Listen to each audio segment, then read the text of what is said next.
Hey TTP family, I'm coming to you today with a tip for the ballet shoes. In class, we're asking the kids after they have these tied to tuck them inside their ballet shoes. And a lot of them don't like to because they have these big bulky bows on them. And if your dancer is like my daughter, then she's very particular about the way things feel. So I want to share with you a tip that I do to her ballet shoes to see if you maybe want to try it for your dancers as well.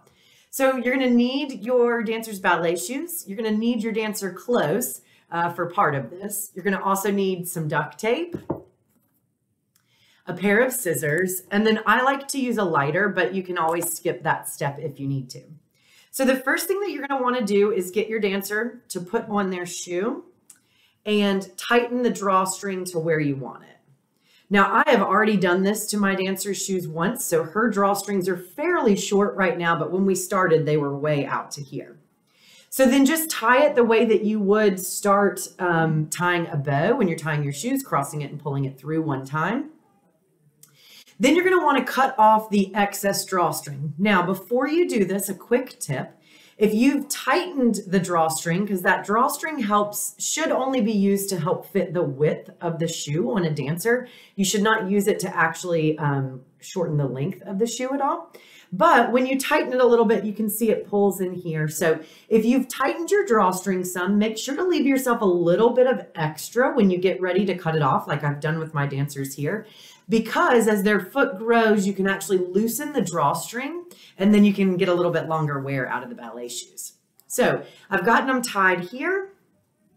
Then I'm going to cut some of this excess off of the drawstring. And again, remember, yours may be really, really long. I've just already done that step.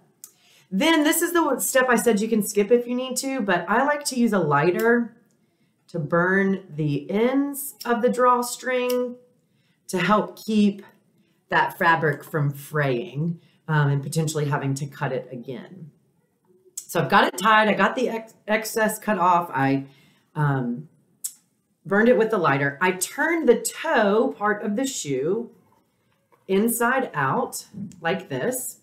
And then I situate the knot that I've made, or the tie that I've made, so that it will not hurt my dancer's foot, because like I said, she's very particular. And then I'm going to take these drawstrings and tuck them like this. I again try not to have them stacked on top of each other. I kind of try to spread them out just a little bit. And then you're going to take just a small piece of duct tape about this size and tape those drawstrings down on the inside of the shoe like this.